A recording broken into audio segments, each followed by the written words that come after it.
Hey everyone, and welcome back. We're diving deep into the Book of Ruth today. Oh, the Book of Ruth. Yeah. And, we hear about Ruth all the time, but Well- what about Naomi? Well, that's the thing, right? She Yeah. gets kind of overshadowed. Yeah. But her story is so powerful, full of loss and resilience and just, Yeah. how life can throw these curveballs. It's so true. Yeah. So let's set the scene right. Famine hits Bethlehem, Oh, yeah. Tough times. and Elimelech, Naomi, and their 2 sons, they decide to leave Right. and head to Moab. Moab. Moab, of all places. That's interesting. They chose Moab because if you think about it, Moab's got this reputation, right? Oh, yeah. Not exactly the best relationship with the Israelites. Not at all. Historically, there was tension, baggage. It's like, if you had to move and the only place to go is your annoying neighbor's house, Yeah. But that's how desperate they were. It really speaks volumes. Exactly. And then, tragedy strikes. Elimelech and both sons die, leaving Naomi and her daughters-in-law, who are Moabite women, Right. widows, in a patriarchal society. That's a tough situation right there. Yeah. I mean, think about it. Widows back then, especially, they faced economic hardship, social marginalization, and to top it all off, they're Moabite women in an Israelite society. Talk about feeling like outsiders. So now Naomi hears the famine is over in Bethlehem. She decides to head back.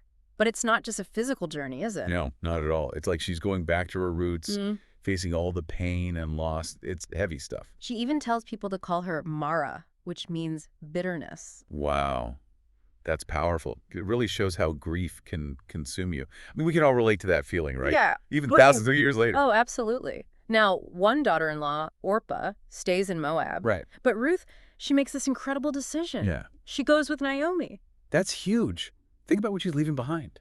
Family, home, everything she knows. And for what? To go to a place where she might not be accepted. And what's even more amazing, she's embracing the God of Israel. Yeah. It's a spiritual shift, a conversion, really. Makes me wonder what made her do it. I know. I mean, was it just love for Naomi? Or something more? Scholars have debated this for ages. Some say it was pure love. Others see it as the draw of the Israelite faith. It really shows how faith can go beyond any cultural boundaries. Mhm. And the words she speaks to Naomi, they're just, wow. Where you go, I will go, and where you stay, I will stay. Your people will be my people, and your God, my God. Powerful words, pure loyalty and courage. They arrive back in Bethlehem, and Ruth, she needs to provide, so she starts working in the fields, gleaning. Gleaning. Now, for those who might not know, what exactly is gleaning? Well, imagine you're poor, widowed, you need to survive. Gleaning is basically gathering leftover grain after the harvest. Hard work, but vital for those in need. And get this, she ends up gleaning in the field of Boaz. Ah, Boaz. Yeah. He's not just any landowner. Right. He's wealthy, influential, and, wait for it, a relative of Naomi's deceased husband. No way. So he's not just a good guy, he's family. Exactly. And this is key. Boaz is a kinsman redeemer. That means he's got responsibilities. Okay, break it down for us. What does a kinsman redeemer do? Think of it as a safety net for the vulnerable. Widows, orphans, they protect them, buy back family property, pay off debts, sometimes even marry a widow to provide an heir for her deceased husband. Keeps the family line going. So Naomi, she sees Boaz as a potential solution Right. and starts giving Ruth some advice. Naomi's a smart woman. Yeah. She knows the customs, sees an opportunity. So she tells Ruth about this liberate marriage custom. Hold on, liberate marriage. It's a way to ensure the family line continues. If a man dies without a son, his brother or a close relative has to marry the widow. Protects her inheritance and the deceased's name. So basically, Naomi's suggesting Ruth make a move on Boaz. You could say that. Pretty bold move. Oh. I can only imagine the gossip in Bethlehem. I bet. And it all leads to this, kind of scandalous scene Yeah. at the threshing floor. Oh, yeah. Ruth follows Naomi's instructions, approaches Boaz at night. Talk about a dramatic setting. It's like a scene from a movie. Totally. It shows Ruth's boldness and Boaz's honor. He's smitten with her. But there's a twist. Uh-oh, what's the twist? There's another relative who technically has a stronger claim to marry her. A love triangle. Hmm. Or a redemption triangle. This is getting good. I can't wait to see what happens next. Me either. But you'll have to wait for part 2 to find out. So we left off with Boaz totally into Ruth, but there's this other relative with a stronger claim. Right, a real cliffhanger. So what happens? Does Boaz get the girl? He does, but it's not simple. He calls a meeting at the city gate. Ah, The city gate, like their town square. Exactly. Yeah. To settle things publicly, legally, he explains everything to the other relative who, at first, seems ready to be the kinsman redeemer. But I'm guessing there's a problem. Oh, yeah. He's fine with redeeming the land, but when he hears marrying Ruth as part of the deal, well... He gets cold feet. You got it. Imagine, everyone's watching, tradition, expectations, and then marrying a Moabite. Could mess up his lineage, his inheritance. Tough choice. Tradition versus, I don't know, his heart. Or maybe just practicality. And in the end, he backs out. Fascinating to see how personal choices clash with societal norms. But Boaz, he steps up, does his duty, buys the land, and gets to marry Ruth. Everyone wins. Talk about a happy ending, but this isn't just a love story. Oh, no. This is where we see God's hand in things. Okay. Boaz and Ruth marry, have a son, and they name him Obed. Obed. Now, why does that name sound familiar? Remember all that gossip? Now it's all joy and blessings. The women tell Naomi, "Blessed be the Lord, which hath not left thee this day without a kinsman." Right, but there's more. They say Ruth is better to her than 7 sons.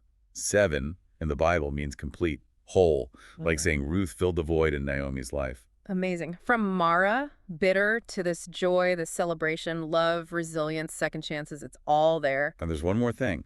Obed grows up to be the grandfather of King David. No way! The King David, the giant slayer, the legend. That's him. And get this, Obed's lineage doesn't stop there. It leads to... Wait, don't tell me. Jesus. You got it. Matthew's gospel traces it back. Faith, love, redemption, all woven together. This seemingly ordinary family connected to the most important person ever. Who'd have thought? A Moabite widow gleaning in Bethlehem ends up in Jesus' lineage. It's incredible. What a story. So much meaning, so much impact. It makes you think, what does this mean for us today? What can we learn from this ancient tale that applies to our own lives? Really makes you think about how God works, you know? I mean, you've got this Moabite widow and bam, she's part of this huge story. Like her life had this purpose we'd never expect. Absolutely. It challenges us, right? God uses who he wants, how he wants. It's like he sees potential where we see problems, Yeah. takes the ordinary and makes it extraordinary. Yeah. And you know what? Something struck me. In the text it mentions they arrived back in Bethlehem in the beginning of barley harvest. Oh, yeah. What's the significance there? It's more than just a date. Barley harvest was a time of new beginnings.